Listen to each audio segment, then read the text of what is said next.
نبی عبادی انی انا الغفور الرحیم، میرے بندوں کو بتا دیں کہ میں غفور الرحیم ہوں، وان عذابی هو العذاب العلیم، اور میرا عذاب بڑا دردناک عذاب ہے، ونبئہم، اور ان کو یہ بھی خبر دے دیجیے، عن ضیف ابراہیم، ابراہیم علیہ السلام کے مہمانوں کے بارے میں۔ ضیف مہمان کو ضیوف اس کی جماعتی ہے، کہتے ہیں نا ضیافت کی آج فلاں نے ہماری۔ اذ دخلوا علیہ، جب وہ مہمان ابراہیم کے پاس آئے، فقالوا سلاما، سلام کرنے لگے، قال انا منکم وجلون، ابراہیم علیہ السلام گھبرا گئے۔ اور قرآن میں دوسری مقام پر آتا ہے ابراہیم علیہ السلام نے بھی سلام کا جواب دیا، لیکن یہاں قرآن نے اس کا تذکرہ نہیں کیا، اس لیے کہ جب ظاہر ہے انہوں نے سلام کیا تو یہ ہو نہیں سکتا کہ پیغمبر سلام کا جواب نہ دیں۔ ابراہیم علیہ السلام کہنے لگے انا منکم وجلون، ہم آپ سے گھبراتے ہیں، خوفزدہ ہوتے ہیں، آپ کون لوگ ہیں؟ دوسرے آیت میں اس کی ڈیٹیل ہے کہ اچانک نہیں گھبرائے، بلکہ ان کے سامنے بھنا ہوا بچڑا رکھا، کھانے کا انتظام کیا۔ فلما رأى ایدیہم لا تصل الیہم، جب دیکھا کہ وہ بچڑے کی طرف ہاتھ ہی نہیں بڑھا رہے تو پھر ابراہیم علیہ السلام ان سے گھبرانا شروع ہو گئے۔ تو یعنی اس کو کہتے ہیں اندماج، بیچ کے بہت سارے واقعات کو حذف کر کے ٹو دا پوائنٹ بات ذکر کی جا رہی ہے۔ قال انا منکم وجلون، ہم آپ سے گھبراتے ہیں۔ قالوا لا توجل، وہ کہنے لگے آپ گھبرائیے مت۔ انا نبشرک بغلام علیم، ہم آپ کو ایک صاحب علم لڑکے کی خوشخبری دینے آئے ہیں، کیونکہ اسحاق علیہ السلام نبی ہوں گے نا، تو ظاہر ہے نبی کے پاس بہت علم ہوتا ہے، تو اس لیے ان کو علیم کہا۔ اور دوسرے مقام پہ آتا ہے کہ ہم بیٹے کی بھی اور پوتے کی بھی خوشخبری دینے آئے ہیں کہ اسحاق علیہ السلام کے بیٹے یعقوب ہوں گے، وہ بھی پیغمبر ہوں گے۔ قال ابشرتمونی، ابراہیم علیہ السلام نے کہا کیا تم مجھے خوشخبری سنا رہے ہو، علام مسنی الکبر، اس بات کے باوجود کہ مجھے بڑھاپے نے چھو لیا ہے، یعنی میں بوڑھا ہو گیا ہوں۔ فبما تبشرون، تو تم کس چیز کی خوشخبری دے رہے ہو بھائی مجھے؟ تو یہ اس آیت کا مطلب یہ نہیں کہ ابراہیم علیہ السلام کو ان کے بارے میں یہ تھا کہ معاذ اللہ یہ جھوٹ بول رہے ہیں، بلکہ تعجب کے اظہار کے لیے اس طرح کے کلمات کہے جاتے ہیں کہ ٹھیک ہے تم فرشتے ہو، یہ بھی ثابت ہو گیا اللہ نے تمہیں بھیجا ہے، ابراہیم علیہ السلام نے اپنی فراست سے بھی پہچان لیا، لیکن جب بھی کوئی ایسی بات بتائی جاتی ہے تو انداز یہی ہوتا ہے بھائی تم کس بات کی خوشخبری دے رہے ہو، میری سمجھ میں نہیں آ رہا، اس کو ذرا ایکسپلین کرو، کیسے اولاد ہو جائے گی بڑھاپے میں؟ قالوا بشرناک بالحق، وہ کہنے لگے آپ تعجب نہ کریں، ہم آپ کو بالکل حق کے ساتھ خوشخبری دے رہے ہیں، 100% برحق خوشخبری ہے یہ۔ فلا تکن من القانتین، آپ اللہ کی رحمت سے مایوس ہو جانے والوں میں سے نہ ہو جائیں۔ ایسی باتیں تو وہ لوگ کرتے ہیں جو اللہ کی رحمت سے مایوس ہوتے ہیں، وہ اسباب کو دیکھ رہے ہوتے ہیں، جن کی نظر اللہ پہ ہوتی ہے وہ اسباب کو تھوڑی دیکھتے ہیں، تو اللہ کے لیے کیا مشکل ہے؟ تو فوراً ابراہیم علیہ السلام نے اس اعتراض کا جواب دیا کہ بھائی میں اللہ کی رحمت سے مایوس نہیں ہو رہا، بلکہ میں تو ایک تعجب سے تم سے پوچھ رہا ہوں کہ بڑھاپے میں اکثر اولاد ہوتی نہیں ہے، تو میرے کیسے کیا صورت ممکن ہے کہ اس وقت اولاد ہو جائے گی؟ قال ومن يقنط من رحمت ربه، ابراہیم علیہ السلام نے فرمایا بھلا اللہ کی رحمت سے کون مایوس ہوتا ہے؟ الا الضالون، سوائے گمراہ لوگوں کے۔ تم کیا میں ایسی گمراہی کی باتیں کر سکتا ہوں؟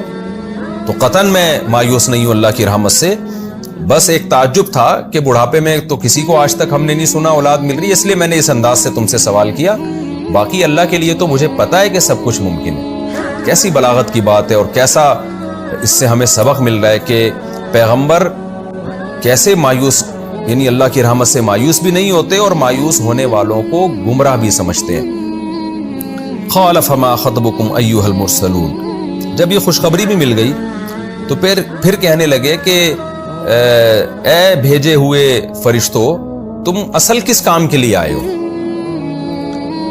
اصل کس کام کے لیے آئے ہو؟ یعنی تم نے مجھے خوشخبری تو دے دی۔ دیکھیں اس سے پتہ چلتا ہے کہ ابراہیم علیہ السلام کو یہ اندازہ ہو گیا تھا کہ یہ اصل جو آئے ہیں نا مجھے خوشخبری دینے کے لیے نہیں آئے، کسی اور کام کے لیے آئے ہیں۔ وجہ کیا تھی؟ یہاں علماء نے ایک نقطہ بیان کیا ہے کہ ابراہیم علیہ السلام کو یہ کیسے اندازہ ہو گیا کہ یہ آئے کسی اور کام کے لیے ہیں۔ وہ ایسے اندازہ ہوا کہ عام طور پر خوشخبری دینے کے لیے ایک فرد کو بھیجا جاتا ہے، دنیا میں ہمیشہ سے یہ رواج ہے، عرب میں بھی یہ رواج تھا کہ جب کسی کو خوشخبری دینی ہوتی تو ایک بندہ جاتا تھا، اور اللہ کی عادت یہ رہی ہے کہ جب عذاب دینا ہوتا ہے نا تو فرشتوں کی جماعتیں اترتی ہیں اوپر سے۔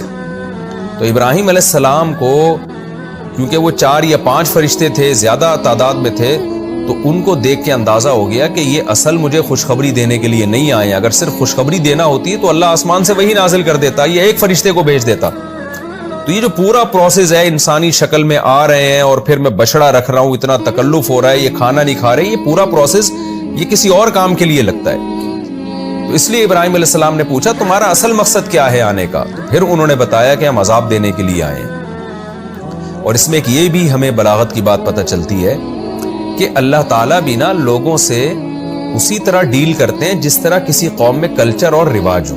یہاں علماء نے بلاغت کی ایک نقطہ, بڑا پیارا نقطہ ذکر کیا ہے کہ دیکھیں عام طور پر اس زمانے میں دستور یہ تھا کہ خوشخبری کے لیے ایک شخص کو بھیجا جاتا تھا, اور جب کوئی دھمکی دینی ہوتی تھی یا کوئی مصیبت میں ڈالنا ہوتا تو زیادہ افراد جاتے تھے, ورنہ کم از کم اتنا تو رواج پکا ڈھکا تھا کہ خوشخبری کے لیے ایک ہی فرد کو بھیجا جاتا ہے. تو اللہ تعالیٰ نے بھی اس زمانے کے رواج کے لحاظ سے کیا کیا کہ خوشخبری کے لیے یعنی عذاب دینے کے لیے اللہ نے ایک فرشتے کو نہیں بھیجا, اور ابراہیم علیہ السلام کے پاس جب خوشخبری دینے کے لیے گئے ہیں 4 فرشتے یا زیادہ تعداد میں فرشتے, تو زیادہ اس لیے بھیجے تاکہ یہ بتانے کے لیے کہ اصل میں یہ خوشخبری کے لیے نہیں آئے ہیں, جیسے کہ قال فما خطبکم ایھا المرسلون سے پتہ چلتا ہے. تو اللہ تعالیٰ بھی لوگوں کے کلچر کی اور مزاج کی رعایت کرتے ہیں. اس لیے علماء نے یہ بات کہی ہے کہ ہم جب بھی کسی قوم میں رہیں تو ہمیں اس کے کلچر کی اور اس کے رسم و رواج کی رعایت کرنی چاہیے, اس کا خیال کرنا چاہیے, جب تک کہ وہ کلچر یا وہ رسم و رواج شریعت کے خلاف نہ ہو یا اس میں کوئی نقصان نہ ہو. تو نارمل جیسے سب رہتے ہیں اور جو ان کے طور طریقے ہیں انہی طور طریقوں کے مطابق رہنا چاہیے. یہی وجہ ہے کہ حدیث میں نبی صلی اللہ علیہ وسلم نے شہرت کا لباس پہننے سے منع کیا.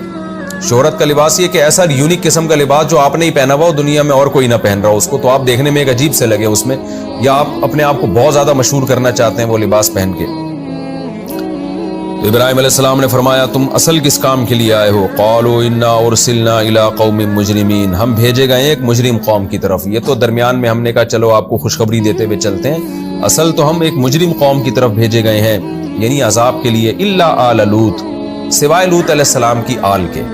آل سے یہاں مراد ہے جو لوط علیہ السلام کے رشتہ دار اور جو ان پر ایمان لانے والے لوگ تھے. رشتہ دار بھی داخل ہیں اس میں اور اہل ایمان بھی داخل ہیں, سوائے ان لوگوں کے. انا لمنجوہم اجمعین, ان سب کے سب کو ہم نجات دے دیں گے, یعنی لوط علیہ السلام اور ان کی آل کو. اب اس سے وہم ہوتا تھا کہ آل میں تو سب سے پہلے بیوی داخل ہوتی ہے, تو فرشتوں نے فوراً استثناء کر دیا الا امرأتہ, سوائے لوط کی بیوی, اس کو ہم نجات نہیں دیں گے. قدرنا, ہم نے اس کے بارے میں اندازہ ٹھہرا لیا ہے, پہلے سے پلان کر لیا ہے. انہا لمن الغابرین, کہ بے شک وہ بھی پیچھے رہ جانے والوں میں سے ہوگی. یعنی جب لوط علیہ السلام کو عذاب سے نکالا جائے گا, بچایا جائے گا, تو ان کی بیوی پیچھے رہ جانے والوں میں سے ہو جائے گی, وہ ان کے ساتھ نہیں بھاگ سکے گی. اور اس کی صورت جو روایات میں آتی ہے یہ بنی کہ لوط علیہ السلام نے حکم دیا تھا جب قوم پہ عذاب آئے گا تو پیچھے مڑ کے نہ دیکھنا. تو اور اسی وجہ سے لوط علیہ السلام کو حکم تھا کہ وہ پیچھے پیچھے ہوں, قوم کو آگے آگے رکھیں, تاکہ قوم لوط علیہ السلام کے خوف سے پیچھے نہ دیکھے, کیونکہ اللہ نے فیصلہ کیا تھا جو پیچھے مڑ کے دیکھے گا اس کو بھی عذاب میں ہلاک کروں گا میں. اب اس میں حکمت کیا ہو سکتی ہے؟ شاید یہ حکمت ہو کہ بھئی پیچھے دیکھنا اس کی علامت ہے کہ آپ کو یقین نہیں ہے کہ پتہ نہیں آ بھی رہا ہے کہ عذاب کے نہیں آ رہا. یہ بھی ہوتا ہے نا کہ بعض دفعہ آدمی دیکھتا ہے کہ پیغمبر نے جو بات کہی ہے صحیح بھی ہے یا نہیں ہے, تو اللہ کو اس پہ بھی غصہ کہ جب پیغمبر ایک بات کہہ رہے ہیں تو یقین کر لو کہ عذاب آ رہا ہے, تو پیچھے مڑ کے دیکھنا یہ شک کی علامت ہے, اس لیے اللہ اس کو بھی عذاب میں ہلاک کر دے گا. تو لوط علیہ السلام کی بیوی کو چونکہ ایمان نہیں لائی تھی تو اس نے پیچھے مڑ کے دیکھا کہ پتہ نہیں عذاب آ بھی رہے کہ نہیں آ رہا, تو ایک پتھر اس کے بھی آ کے لگا. اللہ ہم سب کو ایسے عذاب سے محفوظ رکھیں. اور دوسری حکمت یہ بھی تھی کہ جہاں اللہ کا قہر اور غضب نازل ہوتا ہے تو وہاں ابدیت کا تقاضا یہ کہ جلد سے جلد بھاگو, پیچھے مڑ مڑ کے نہ دیکھو. جیسے کہ حدیث میں آتا ہے نا, جب آپ قوم عاد اور قوم سمود کی بستیوں سے گزرتے تو اپنی سواری کو تیز کر لیتے, کیونکہ وہ جگہ ہے جہاں اللہ کا غضب اور قہر نازل ہوا ہے. تو ابدیت اور غلام ہونے کا اور اللہ کی عظمت اور خشیت کا تقاضا یہ ہے کہ اس جگہ سے بھاگے جلدی سے ہم, کہ کہیں ہم پر بھی عذاب نہ آ جائے. تو یہ بھی حکمت تھی. الا امرأتہ قدرنا انہا لمن الغابرین, لوط علیہ السلام کی بیوی کو کیوں ہلاک کیا گیا؟ اس کی وجہ کہ وہ لوگوں کو لڑکوں سے بدفعلی میں لوگوں کے ساتھ تعاون کیا کرتی تھی, مخبری کر دیا کرتی تھی جا کے. یہ ہمارا رکوع کمپلیٹ ہو گیا. اس میں بھی ہمیں علمی اسباق ملتے ہیں, جنت کی نعمتوں کا تذکرہ ملتا ہے. تھوڑی دیر کے لیے روزانہ علماء کہتے ہیں کہ 5 منٹ ہمیں نکال کے جہنم کا بھی مراقبہ کرنا چاہیے اور جنت کا بھی مراقبہ کرنا چاہیے. یہ دنیا ختم ہونے والی ہے، چند دنوں میں ختم ہو جاتی ہے. خوش قسمت ہیں وہ لوگ جو آخرت کی تیاری کریں اور ہمیشہ ہمیشہ کے باغات میں داخل ہو جائیں. اور اللہ نے اس رکوع میں ہمیں بتا دیا کہ پرہیزگار لوگوں کو بسا اوقات دنیا میں بھی اجر ملتا ہے، جیسے ابراہیم علیہ السلام کو دنیا میں بھی اجر ملا. کیسی نیک صالح اولادیں اللہ نے آپ کو عطا فرمائی. اور گناہگار لوگوں کو دنیا میں بھی عذاب مل جاتا ہے بعض دفعہ، جیسے لوط علیہ السلام کی قوم کو دنیا میں عذاب ملا. اور اس سے لڑکوں سے بدفعلی کتنا گندا اور پلید عمل ہے، اس کا بھی ہمیں اسی سے پتہ چلا.